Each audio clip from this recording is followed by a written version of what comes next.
Bonjour. Le sujet d'aujourd'hui est élection démocratique et vote législatif des élus de la nouvelle République de Côte d'Ivoire. Ici, avant de commencer, je voudrais dire à tous mes auditeurs qui est-ce que je suis. En fait, je suis un athée. Je ne crois pas en l'existence d'un être divin qu'on appelle Dieu qui existe quelque part dans l'univers et qui ordonne la vie des hommes et qui leur dit tu vas naître aujourd'hui, tu vas mourir demain, tu vas réussir demain, tu vas rencontrer des choses où tu ne vas pas manger demain ou tu ne vas pas boire demain. Non, je ne crois pas en l'existence de cet être-là. Mais je crois plutôt en l'existence de ce qu'on appelle un esprit et qui anime tout être vivant, en l'occurrence l'homme que nous sommes. Et pour moi, ce qu'on appelle une trinité, c'est l'esprit, l'âme et le corps. Et l'esprit, c'est l'être qui est à mon intérieur, et qui est assis dans ma tête, qui use de mes 5 organes sensoriels et qui capte les informations de l'extérieur de mon corps et qui les transmet,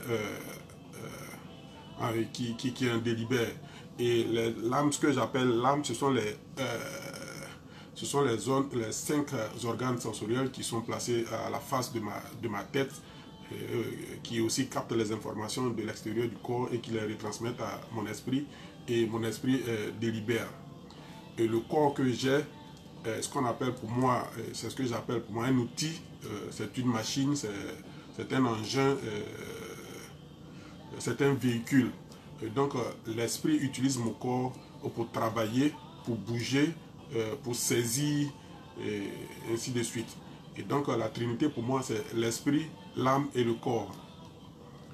Et donc depuis que je sais ça, je ne crois pas effectivement à ce qu'on appelle Dieu, qui est un être qui est assis dans l'espace et qui ordonne la vie des hommes. Maintenant, pour ce faire, je ne vais jamais approcher ce qu'on appelle une église ou bien un temple ou une mosquée. Et ça, de toute ma vie, je ne le ferai jamais.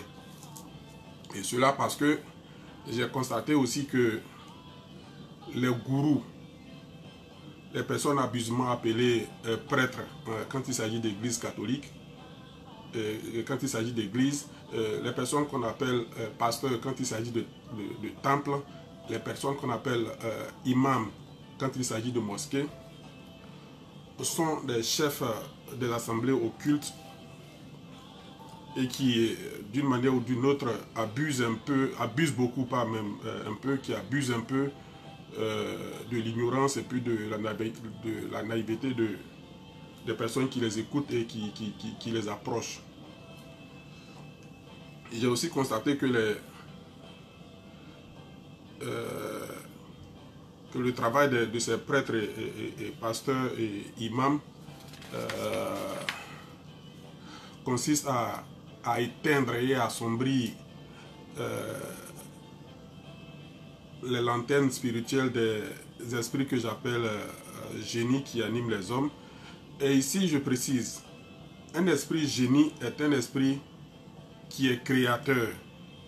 Un esprit génie est un esprit créateur. Ce n'est pas le monstre qui vit dans une brousse et qui, d'après nos contes, et qui hante la vie humaine. Non, un esprit génie est un créateur. Le génie, c'est l'être créateur qui anime l'humain.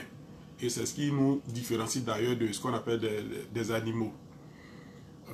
Le génie, il est formé aujourd'hui. Quand il est détecté en l'homme, il est formé. C'est pour ça que vous allez entendre ici génie en électricité, génie en ceci, génie en pont et chaussée, génie en cela, cela. Les génies se forment. Ce sont des esprits créateurs. Sinon, ce n'est pas l'être diabolique qui poursuit des gens dans la brousse et qui les tue. Non, c'est faux. Nous faisons fausse route ici également. Et donc, comme je le dis, les prêtres, pasteurs et imams rendre les esprits des hommes qui les approchent et écoutent, très fainéants, paresseux et apparemment, je dirais même presque inutiles. Parce qu'ils vous font croire, ils vous feront croire que ne fais rien, Dieu va faire pour toi. Ils vous feront croire que ne touche à rien, c'est la volonté de Dieu. Ils vous feront croire que si tu vis, c'est la volonté de Dieu. Ils vous feront croire à beaucoup de choses. Je vais ici énumérer trois exemples parmi tout, enfin parmi tant d'autres qui font que je ne crois vraiment pas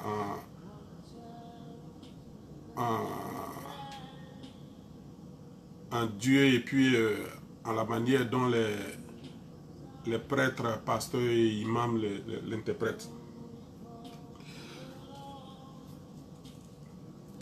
Les prêtres, pasteurs et imams vous diront que Satan est le premier fils de Dieu et que Jésus-Christ est son deuxième fils.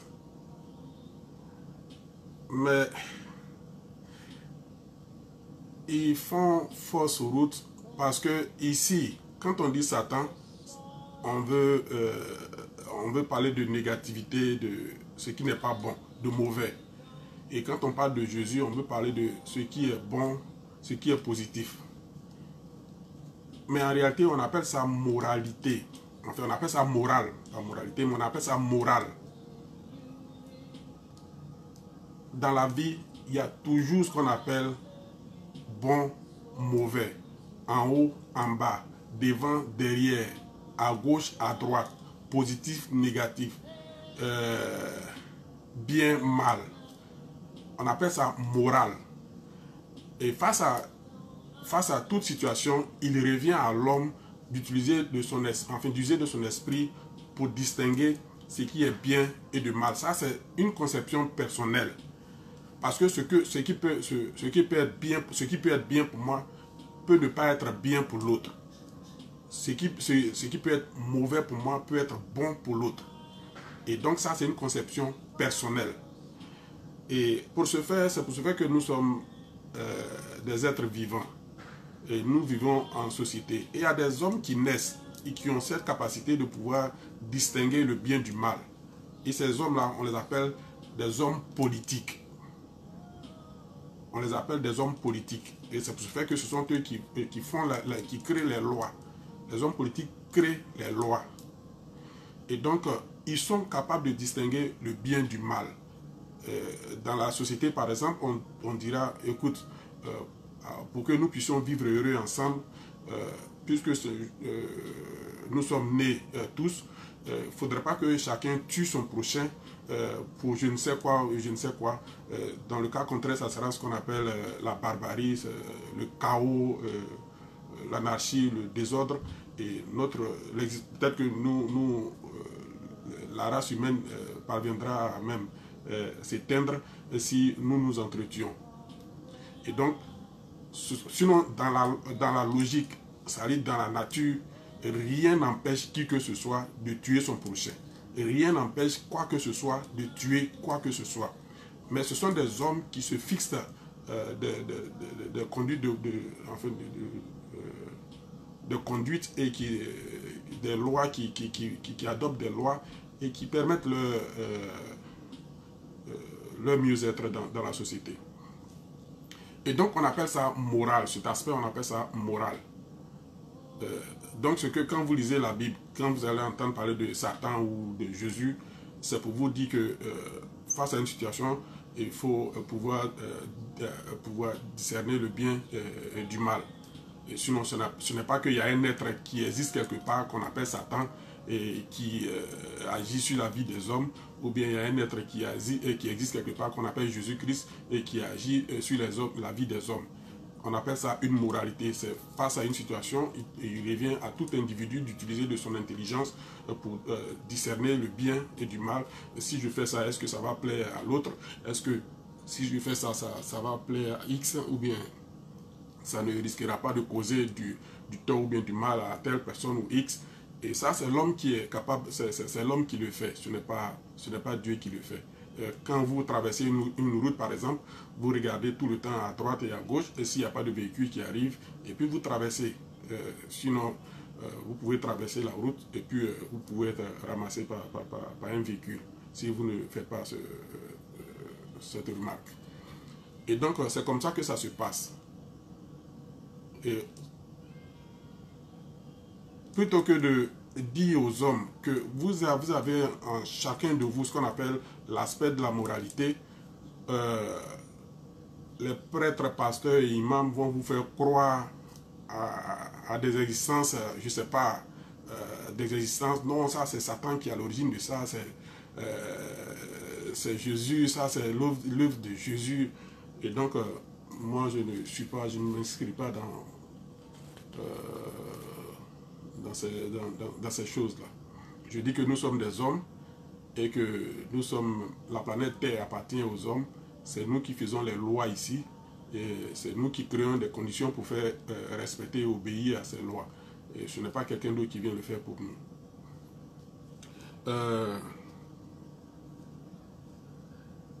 Donc, pour toujours continuer dans l'aspect de Jésus et Satan, bon, désormais, quand un prêtre ou un pasteur ou un imam vous parlera de Satan et Jésus, dites-lui que Satan est aussi le fils de... Il est d'ailleurs le premier fils de Dieu. Et c'est d'ailleurs la raison pour laquelle, depuis que l'humanité existe, Satan a toujours fait, d'après comme on l'interprète en cet être qui est le mal a toujours existé, le mal a toujours persisté, et Satan a toujours existé. Mais Dieu le sait, Dieu sait que son fils là fait des mauvaises choses, mais Dieu ne l'a jamais supprimé. Alors que Dieu a le pouvoir de dire, Satan, à partir d'aujourd'hui, tu n'existes plus dans la vie des humains. Et puis Satan n'existe plus. Mais Dieu le laisse faire parce que c'est son fils, c'est son premier fils. Et entre nous-mêmes humains, votre fils là, quel que soit ce qu'il est, vous n'allez jamais le tuer, vous n'allez jamais l'abandonner. Vous allez toujours l'aimer et puis vouloir l'entretenir. Ça, c'est comme ça que ça se passe. Et donc, Satan aussi, d'après vous, là, c'est le fils de Dieu. Et donc, Dieu ne va jamais le supprimer. Mais nous, là, nous sommes des hommes. Et comme Dieu, il a ses principes, et que nous sommes des hommes aussi, et que des hommes font du mal, c'est-à-dire que des hommes enfreignent aux lois que nous prescrivons, il nous revient à nous d'agir et on ne va pas attendre que Dieu vienne le faire pour nous. Et ça cette paresse spirituelle, nous allons bannir ça en ce qui concerne la Côte d'Ivoire. Il y a aussi un aspect, enfin le deuxième aspect ici est que moi je suis un Agni Ayoa. Je suis né à Ara, je suis fils de planteur de café puis de cacao et ma maman est ménagère, femme au foyer. Mais chez nous, les Agni Ayoa, aucune mort n'est naturelle. C'est-à-dire, aujourd'hui même, là, une voiture, vous allez faire un accident, vous allez mourir. Chez nous, les Ayoa, non, cette mort n'a jamais été naturelle. Ce n'est pas un accident, ça a été la cause d'un sorcier ou je ne sais quoi. Vous êtes malade et vous mourrez. Non, vous n'êtes jamais, pour un Ayoa, aucune mort n'est naturelle. Même quand vous mourrez de vieillesse, non, pour l'Ayoa, ce sont les sorciers qui l'ont tué. Et il y a les prêtres, pasteurs et imams qui viennent appuyer sur ce mauvais concept qui fait que aujourd'hui, pour l'Agni Ayoa, quand un homme meurt, c'est fini. Non, ce sont les sorciers qui l'ont tué, allons-y l'enterrer. Et ça crée un blocage, ça fait que l'homme ne veut pas, non, ça empêche l'homme de réfléchir, de trouver la cause les causes des morts des Ayoa. Et chez le blanc, on appelle ça autopsie. On appelle ça autopsie. C'est-à-dire ici, toute mort est vérifiée. On doit chercher à savoir parce que pour eux, l'espérance de vie, ils peuvent situer l'espérance de vie pour dire que ici aux États-Unis, par exemple, l'espérance de vie est placée entre 80 et 85 ans. Mais si quelqu'un n'a pas atteint 85 ans et que sa mort n'est pas accidentelle ou quoi que ce soit, on fait ce qu'on appelle, on dit quoi, une autopsie, non? Ouais, on fait une autopsie. On cherche à savoir ce qui est à l'origine de la mort de ce dernier. Et ça permet de détecter les maladies. Parce que chez nous, quand je parle de chez nous, je parle de chez les amis ailleurs que nous sommes. Comme nous ne savons pas l'existence de certaines maladies, et quand quelqu'un meurt, pour nous, ce sont des pratiques maléfiques ou bien de sorcellerie qui sont à l'origine de la perte de cette personne. Mais nous oublions que des hommes meurent de maladies, meurent d'accidents, meurent de vieillesse. Et donc, quand on ne connaît pas la maladie qui est à l'origine du décès de quelqu'un, automatiquement, on accuse les sorciers. Bon, je ne sais pas sorciers s'il y en a d'ailleurs. Et donc, voici ce qui va nous bloquer. On refuse de faire les autopsies. Alors que quand on fait l'autopsie, ça permet de détecter les maladies. Et c'est ce qui fait qu'aujourd'hui, les Américains ou les Français ou les Allemands, ceux qui sont évolués, connaissent beaucoup de maladies et savent comment les traiter. Parce qu'ils font des autopsies juste après la mort de quelqu'un, une mort dont on ne connaît pas véritablement les raisons ou la cause. Et ça leur a permis aujourd'hui de détecter des maladies qu'aujourd'hui, là, chez moi, dans la Yoanou, quelqu'un peut mourir, ce qu'on appelle du cancer. On va accuser les sorciers. Quelqu'un peut mourir de ce qu'on appelle diabète. On va accuser les sorciers. Quelqu'un peut mourir de ce qu'on appelle enfin, beaucoup de maladies que nous ignorons leur existence. Et nous allons accuser toujours les sorciers. Et ça, les prêtres, pasteurs et imams appuient ce concept qui est erroné et qu'il faut d'ailleurs essayer de nettoyer dans nos têtes. Donc désormais chez nous là, quand quelqu'un va mourir, on va faire ce qu'on appelle une autopsie, on va détecter les maladies et puis on va arrêter d'accuser les sorciers de nos morts ou de nos malheurs. Il y a aussi le concept de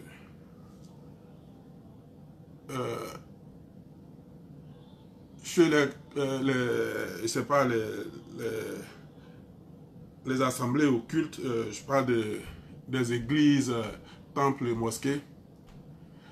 Vous allez avoir 4 personnes qui sont assises dans une voiture et la voiture a fait un accident, je touche le bois. Et dans cette voiture qui transporte 4 personnes, 2 vont décéder et 2 vont survivre. Mais vous allez voir que les églises, les temples puis les mosquées, les pasteurs, prêtres et imams vous diront non, pour les 2 qui sont morts, ça c'est la volonté de Dieu. Et pour les 2 survivants, Dieu est merveilleux. Dieu a fait des merveilles. Mais si Dieu veut faire des merveilles, pourquoi il n'a pas sauvé toutes les 4 personnes plutôt que de sauver 2 et puis de laisser 2? C'est pas bien, c'est pas propre, c'est pas... c'est ce que je dis, les prêtres, pasteurs, imams, vous bornez les esprits, vous bornez les esprits humains à évoluer, à vouloir chercher les raisons pour lesquelles les choses sont. Si on appelle ça mesure de sécurité, on appelle ça mesure de sécurité. Vous allez voir que partout dans le monde, même quand les avions crashent, quand les avions font des crashs, vous allez voir des experts, les blancs là, ils vont partir, ils vont chercher la cause de l'accident. Même quand un bateau coule là, ils vont partir chercher les épaves et trouver la cause qui a fait que le bateau a coulé. Et donc quand il y a un accident, ils font des constats et ils vont chercher la cause de l'accident et la raison pour laquelle les deux sont morts et pourquoi est-ce que les deux ont pu survivre, ont vécu, enfin, ont pu survivre. Et ça va leur permettre de se corriger, de corriger demain leurs erreurs. Mais comme pour nous, comme on ne veut pas réfléchir, comme on ne veut pas penser, comme on ne veut pas utiliser notre esprit à bon escient, on va dire, oh non, c'est la volonté de Dieu. Et dès qu'on dit ça net, on bloque, on limite notre esprit. On ne veut plus évoluer. Ce n'est pas Dieu. Ce sont des choses de la nature, ça arrive. Et si nous sommes des hommes, c'est la raison pour laquelle est-ce que nous sommes. Nous sommes nés pour étudier la nature, et la connaître et la maîtriser. Nous devrons dire à la nature, nous voulons ça, et la nature doit nous obéir. Ça, c'est la raison d'être des hommes. Ok, j'ai fait cette ouverture pour revenir au sujet du jour. Vous allez voir que j'ai défini ce qu'on appelle la démocratie, les élections, les votes, les scrutins, les suffrages et autres. Et j'ai fait ceci parce que chaque année, à l'orée de, en fait, lors des élections, il y a soit coup d'État, il y a guerre civile, il y a trouble, il y a mort d'hommes, il y a tout ceci chez nous en Côte d'Ivoire.